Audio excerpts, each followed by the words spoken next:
Hey, what's up? It's Chris back here again with another review. This time for Gotham, episode 8, The Mask. Thought it was a pretty good episode. Last week's was to me was a little bit better, but this one I still enjoyed. They introduced the Black Mask. I guess they did him a bit different than his origin in the comics. In his origin in the comics, he was more of a crime boss who like lost his company due to the chemicals and some fucked up makeup, which ties into Joker because that's kind of the chemicals that Joker fell in. But they didn't really do that. They made him more of a stockbroker kind of like a stock boss kind of thing, and he was pretty much holding like office fight clubs for people to get jobs. But I did enjoy his character. I did like him. I when Gordon and Harvey like first approach him, and like Harvey's asking him like, why do you have all these weapons and masks and shit. Then he gives the little speech about like, how masks hide, like they bring out your true self and all that. So which is kind of a nod to the way he is in the comics. So I thought that was pretty cool.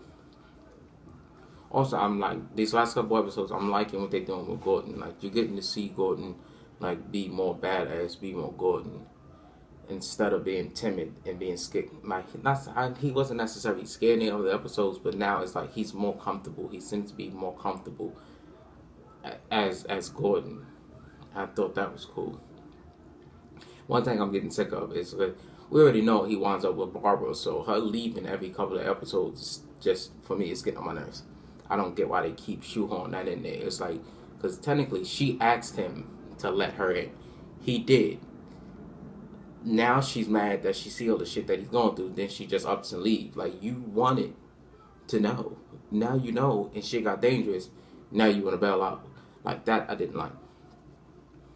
Also, Bruce went back to school. That they sent him to private school, which I thought was cool because he really didn't want to go. You see, he was talking to Alfred like, "Look, statistically, like I can show you the data. I can be homeschooled. It's the same thing." Like he really didn't want to go back, and like that tied into also him having a little thing with the bullies, because the group of boys that was bullying him, the one kid that was bullying him, Tommy Elliott, he's like the main antagonist in Batman Hush. It's a great story. You should check it out and read it.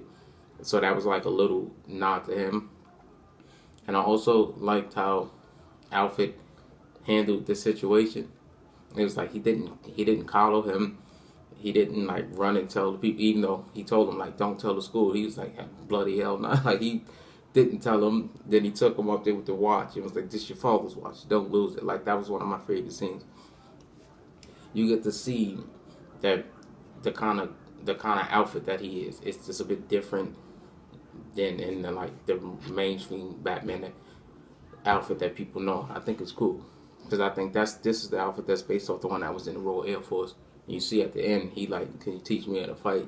And he has that little like twinkle in his eye that yeah, I can teach you how to fight. I thought that was cool.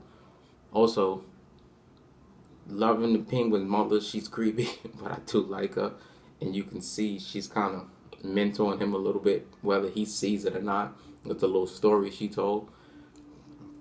But I like her. I just want to point that out. Also, you had the first time him, Fish Mooney, and Penguin was sitting down without Falcone and Mamoni being there.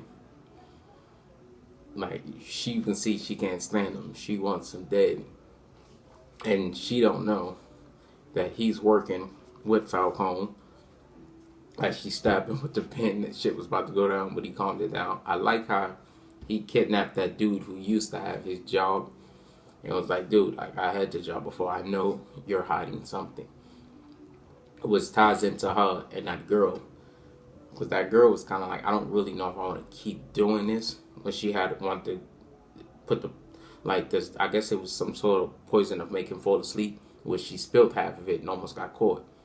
And then also, the guy that used to have Penguin's job eventually kind of said, I heard them talking, she had somebody in Falcone's, like, in the circle. So eventually, I think they're going to catch her. Like I said, they might wind up catching her. At least I assume at some point they're going to, because Falcone seems like he's far smarter than Fish keeps giving them credit for. Even though I'm liking her storyline a little bit better, I feel like she's kind of in the game mode, but she's not gonna win.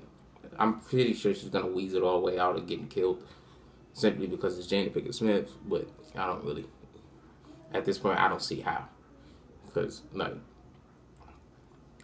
Penguin is pretty much fucking informant for it. It's like Falcone pretty much knows everything. Also, you get to see, which I've been saying. If you watch my previous videos, I've been saying this for the longest. Everybody keeps underestimating the Riddler. Like, nobody's really, they don't really appreciate how smart he is. They'll treat him, granted he is weak, but they'll treat him kind of really fucked up, and they'll dismiss him. Like in this episode, he was doing the autopsy and he was keeping the details. Like, you got the impression like he was supposed to be doing that, to the real like coroner walked in and was like, dude, you can't keep doing this. Like, and I feel like that's what's gonna push him into being a Riddler, is people not appreciating him and his talents. I can see that coming. I've been saying that since like the third episode. I could see that's where they probably gonna go with his arc. But I like how every episode they introduce the villain may not be as major, some may be major, but they establish that they all exist in the world. And they also establish that if at one point you see you saw the captain talking with Gordon, and she pretty much says like, where the fuck are all these people popping up from? And you pretty much hear Gordon say like, look, they were kind of probably always there, now they're just rising up to the surface because of the Wayne murders, because the Wayne stood for something, and now that they're gone, the city's pretty much just gonna go to shit, and that's when Batman's gonna have to pop up.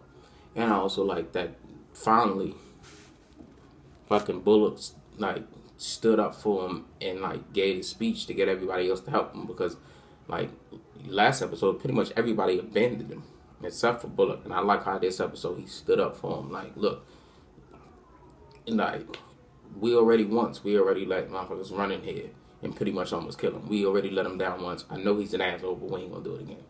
I like that part. You can see Bullock starting to warm up to him. He still may not like him a lot, but you can see him starting to warm up to him.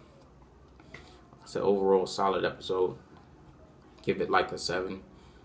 I'm interested to see who they introduce next and what's go down. Like I said, it was a fun episode. If you like this video, give me a thumbs up, subscribe. Also, check out my other videos. I got one for Flash coming up and Agents of S.H.I.E.L.D. And also for Arrow, but that comes on tonight, so that'll be up later. Alright, thanks.